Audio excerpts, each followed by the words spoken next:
Think of a time you're really afraid. How did you let it control you? What caused your fear?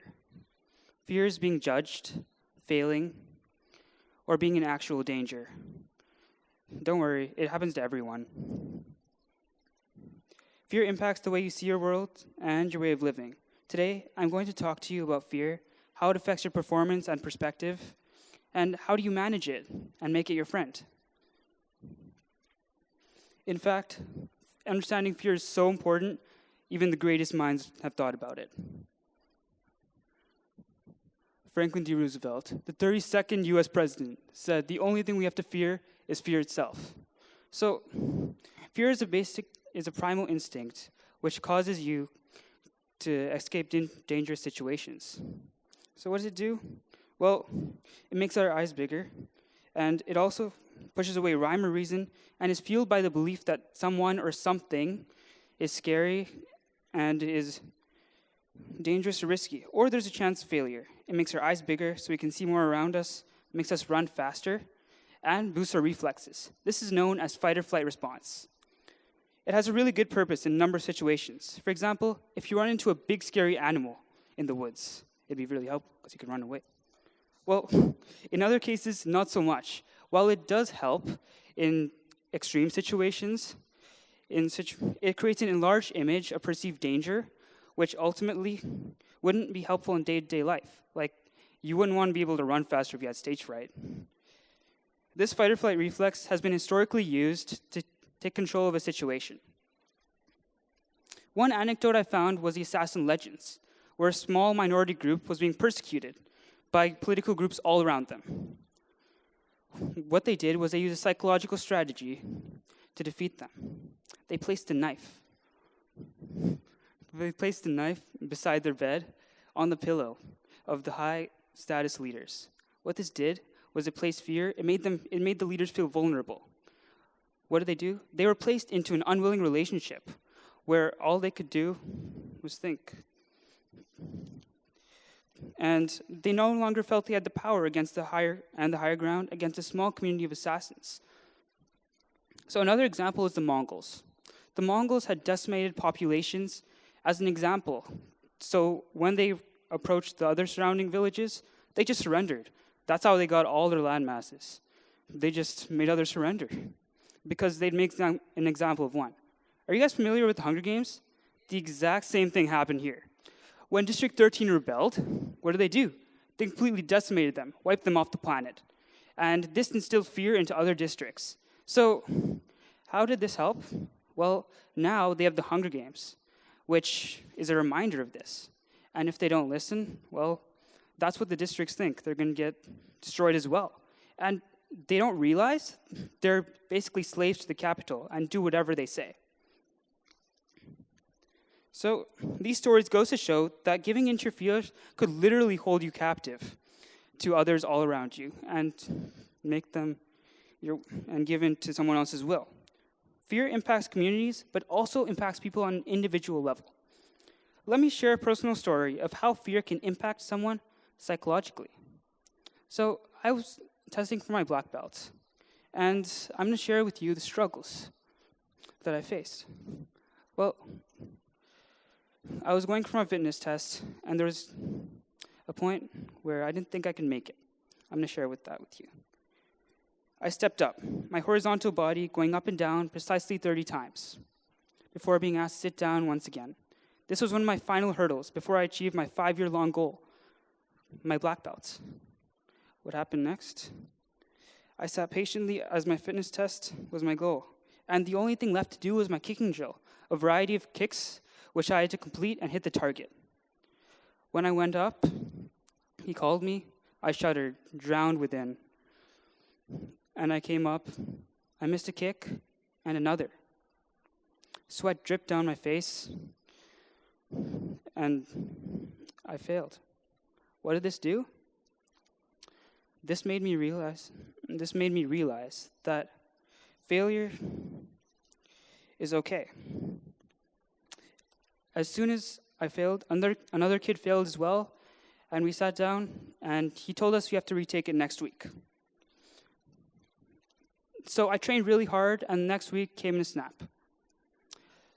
So I went up, kick after kick. My shins got sore, but I didn't care.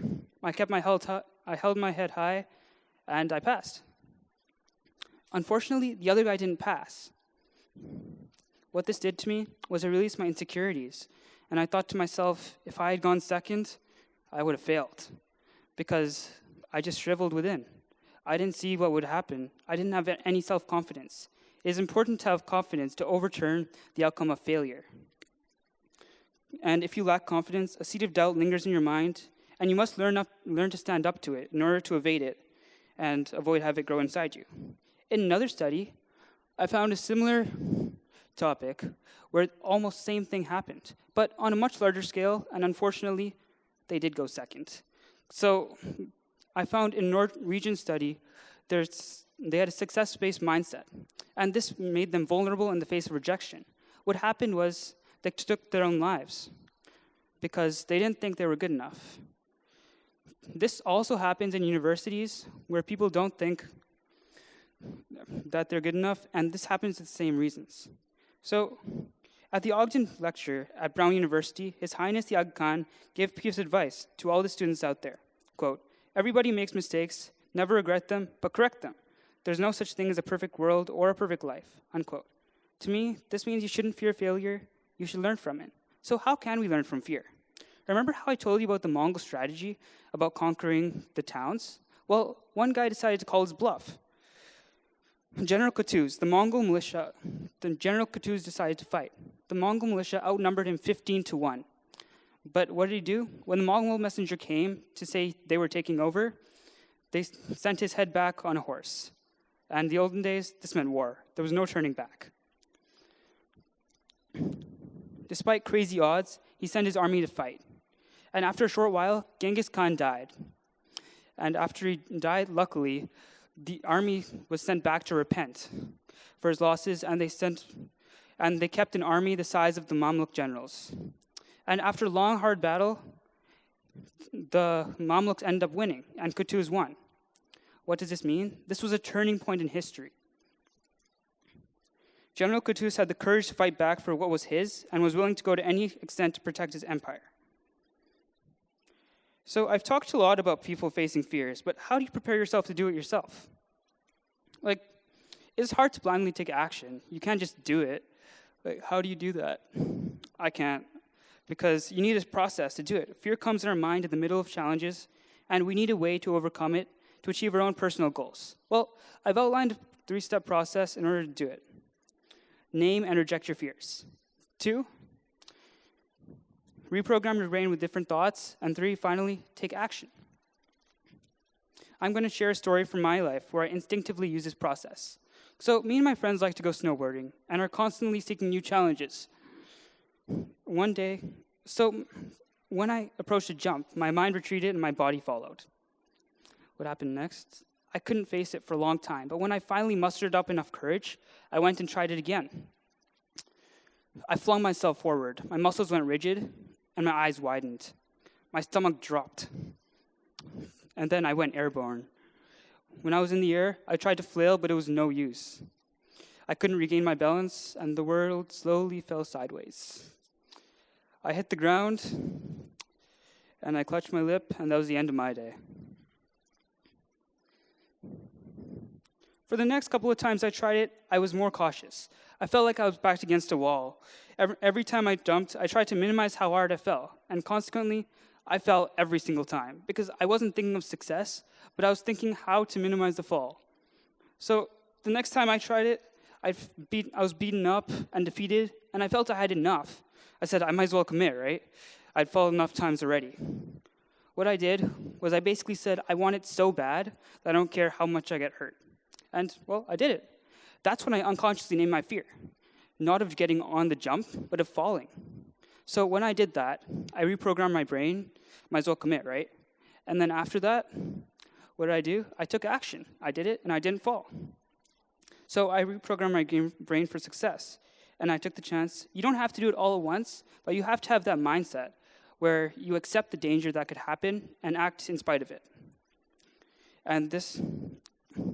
So I've talked to you about fear, its impact on people, societies, and myself. So what do all these stories have in common? Well, you can't avoid fear. You have to embrace it. You can learn from it. It is part of a journey. You have a choice. Fear can drown you or ignite the flame within you. Thank you.